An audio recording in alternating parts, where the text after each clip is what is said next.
Bismillahirrahmanirrahim. Assalamualaikum warahmatullahi wabarakatuh. Anak-anakku sekalian yang dirahmati Allah, hari ini adalah perjumpaan kita dalam modul 6 yang akan membahas tentang hubungan sudut pusat, sudut keliling, panjang busur, dan luas juring. Nah, dalam pembahasan kali ini tujuan kita yang pertama yaitu memahami hubungan sudut pusat dan sudut keliling. Sedangkan hubungan antara sudut pusat terus sudut keliling, luas juring nanti akan kita bahas pada pertemuan berikutnya. Nah, untuk mempersingkat waktu, mari kita akan lanjutkan ke materi kita. Ya, sebelum membahas hubungan sudut pusat, sudut keliling, panjang busur, dan luas juring, terlebih dahulu kita mengingat tentang lingkaran dan unsur-unsurnya. Yang pertama yaitu pengertian daripada lingkaran. Pada semester lalu kita sudah membahas tentang lingkaran. Nah, untuk pengertian lingkaran sendiri Pak Guru akan ingatkan kembali, yaitu lingkaran adalah himpunan titik-titik yang berjarak sama terhadap suatu titik tetap yang dinamakan titik pusat lingkaran. Itu pengertian daripada lingkaran. Yang berikutnya, yang kedua, yaitu unsur-unsur lingkaran. Mungkin nanti Pak Guru akan bacakan keterangan yang ada di sebelah kanan sambil memperhatikan gambar yang ada di sebelah kirinya. Yang pertama yaitu titik O, itu adalah pusat lingkaran. Bisa dilihat pada gambarnya. Yang kedua, garis OA sama dengan OB sama dengan OD itu sama dengan jari-jari lingkaran. Yang ketiga, AB itu sama dengan diameter lingkaran atau garis yang membagi dua lingkaran. Berikutnya ada garis lurus BD, mungkin bisa lihat di gambar, itu sama dengan tali busur. Ya, kalau di gambar itu garis itu ditarik dari titik B menuju ke titik D. Mungkin gambarnya bisa lihat. Terus ada garis OE dari titik O sampai E tidak sampai ke tepi lingkaran. Itu disebut dengan apotema. Biasanya dia tegak lurus dengan busur lingkaran. Ya. Selanjutnya ada daerah yang dibatasi oleh dua jari-jari dan satu busur. Mungkin dilihat di gambarnya. Itu yang disebut dengan juring. Ya, kalau kita misalkan pada gambar itu ada gambar A, O, D. Ya, jadi ada gambar A, O, D. Itu disebut dengan juring. Nah, juring di sini sebenarnya ada dua. Ya, kalau pada gambar itu biasanya ada dua, ada yang besar dan ada yang kecil. Bagian kecil itu disebut juring kecil, yang besar disebut dengan juring besar. Berikutnya yaitu daerah yang dibatasi oleh sebuah tali busur dan dua jari-jari. Jadi satu buah tali busur dan dua jari-jari. Daerah itu biasa disebut dengan tembereng. Ya, mungkin bisa dilihat pada gambar ya. Itu bagian tepi kecil itu di bagian lingkaran yang diberikan warna itu yang disebut dengan tembereng. Ya, jadi pada gambar yang ada di sebelah kanan lengkap ya. Kalian bisa lihat gambarnya dan bagian-bagian dari lingkaran atau unsur-unsur daripada lingkaran. Nah, selain istilah yang disajikan, ada satu istilah yang erat kaitannya dengan lingkaran, yaitu sudut pusat. Ya, tadi kita sudah mengenal sudut pusat pada gambar sebelumnya. Nah, titik pusat ya pada gambar sebelumnya. Nah, sekarang kita mau perhatikan apa yang dimaksud dengan titik pusat. Berikut gambar dan ciri-cirinya. Ya, yang pertama, terbentuk dari dua sinar atau kaki sudut. Ya, jadi ada dua tanda panah yang membentuk, yaitu yang pertama pada gambar namanya sudut AOB. Ya, sinarnya itu adalah sinar A dan sinar B. Jadi sudut yang dibentuk yang pertama itu adalah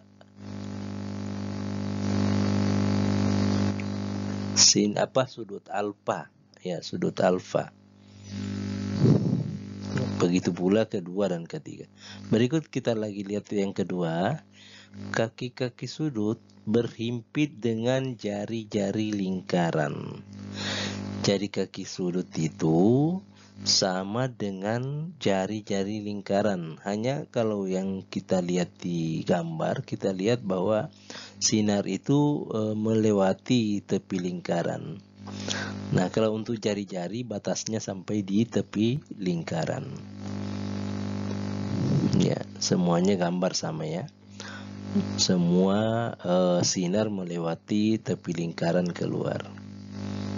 Ya, berikutnya yang ketiga, titik sudut berhimpit dengan titik pusat lingkaran. Ya, jadi titik sudut tadi dia berhimpit dengan sudut lingkaran. Ya, seperti titik O.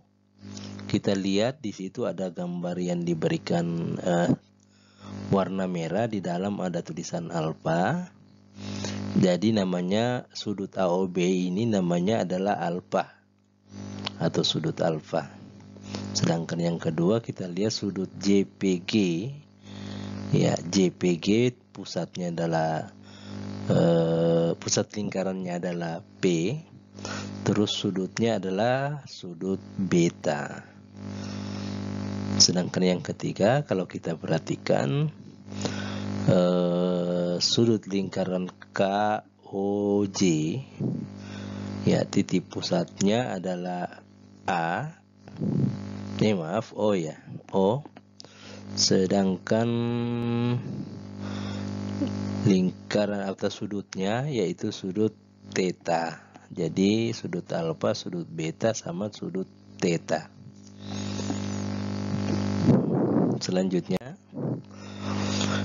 Selanjutnya kita lihat yaitu sudut pusat dan sudut keliling.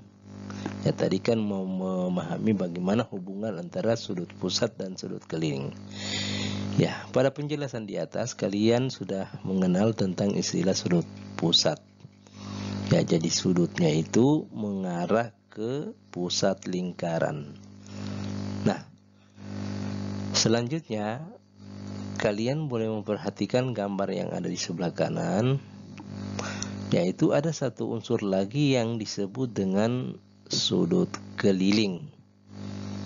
Ya, kalian bisa lihat sinar A, B dan sinar CB. Nah, kita lihat sudutnya tidak menuju ke pusat lingkaran, melainkan menuju ke tepi lingkaran. Nah, itu yang disebut dengan sudut keliling. Jadi beda dengan tadi, kalau sudut pusat menuju ke pusat lingkaran, sedangkan sudut keliling menuju ke tepi lingkaran. Nah, untuk arahnya ini ada bermacam-macam. Kemungkinan nanti bisa dilihat ke gambar. Ya, sebelumnya Pak Guru tinggalkan, di gambar kita sudah melihat ada yang disebut dengan sudut keliling ABC. jadi sinarnya yaitu sinar AB dan CB, sudutnya yaitu sudut B, ya, atau sudut keliling ABC. Selanjutnya, nah, bagaimana hubungan antara sudut pusat dan sudut keliling yang menghadap busur yang sama? Perhatikan di gambar yang ada di samping. Sudut AOB tadi namanya adalah sudut pusat. Sudut ACB itu disebut dengan sudut keliling. Sudut pusat dan sudut keliling saling berhubungan jika dia menghadap ke tempat yang sama. Ya, jadi dia menghadapnya ke tempat yang sama, berarti terlihat bahwa sudut AOB menghadap busur AB, sedangkan sudut ACB juga menghadap busur AB. Busur AB yaitu lingkaran dari titik A terpilih tapi lingkaran dari titik A sampai dengan titik B, itu yang disebut dengan busur. Nah, dengan demikian, karena dia menghadap ke busur yang sama, maka dirumuskan bahwa besar sudut AOB atau besar sudut pusat itu sama dengan 2 kali besar sudut ACB. Guru ulangi, sudut AOB itu besarnya sama dengan 2 kali besar sudut ACB. Dengan kata lain bahwa besar sudut pusat itu sama dengan 2 kali sudut keliling. Ya, jadi dia 2 kali sudut keliling. Ini menandakan bahwa lebih besar sudut pusat daripada sudut keliling. Ya, demikian mungkin sebagai pengantar untuk menyelesaikan soal-soal yang ada hubungannya dengan sudut pusat dan sudut keliling yang menghadap ke busur yang sama. Nah, ini ada beberapa contoh. Jadi contohnya yang pertama kalian bisa lihat yaitu sudut AOB, besar sudut AOB 90 derajat menghadap ke busur AB. Ya, diperhatikan. Terus andai kata ditanyakan besar sudut ACB, itu kalian bisa perhatikan besar sudut ACB. Besar sudut ACB kalau kita hubungkan jika menghadap ke busur yang sama yaitu besar AB, itu sama dengan, ingat, ACB 2 kali sudut kelilingnya. Nah, kalau sudut AOB 90 derajat atau sudut pusatnya sama dengan 90 derajat, berarti sudut kelilingnya itu 1/2 daripada 90 derajat. Berarti kalau kita masukkan ke dalam rumusnya adalah besar sudut pusatnya 90, berarti sudut kelilingnya adalah 90 bagi 2, yaitu sama dengan 45 derajat. Begitu pula untuk sudut KOL. Misalnya besar sudutnya adalah 120, berarti sudut kelilingnya yaitu besar sudut KDL itu setengah daripada besar sudut KOL. Kalau sudut KOL 120, setengahnya berarti sama dengan 60 derajat. Terakhir, yang ketiga yaitu besar sudut MON. Nah, jika besar sudut MON sebagai sudut pusatnya adalah 60 derajat yang menghadap ke busur MN, kita lihat gambar berikut di bawah, berarti besar sudut MEN. Lihat MEN yang pertama, karena di sini ada 2 macam sudut. Yang pertama yang kita lihat yaitu sudut MEN, berarti besarnya sama dengan setengah daripada 60 derajat, yaitu 30 derajat. Bagaimana dengan besar sudut yang berikutnya, yang itu MFN, yang ada jauh di atas? Karena dia punya busur menghadap ke tempat yang sama, maka besarnya juga sama seperti busur sebelumnya, dengan menggunakan rumus bahwa besar sudut MFN itu setengah dari sudut pusat atau sudut MON. Berarti kalau 60 dibagi 2 sama juga 30. Jadi besar sudut MFN adalah 30 derajat.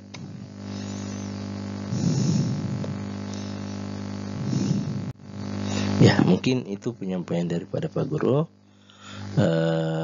Jika ada yang belum jelas, nanti silahkan bertanya langsung. Ya, silahkan kalian langsung bertanya. Nanti Pak Guru akan mencoba menjelaskannya. Demikian yang Pak Guru bisa sampaikan. Pak Guru ucapkan terima kasih atas perhatiannya. Assalamualaikum warahmatullahi wabarakatuh.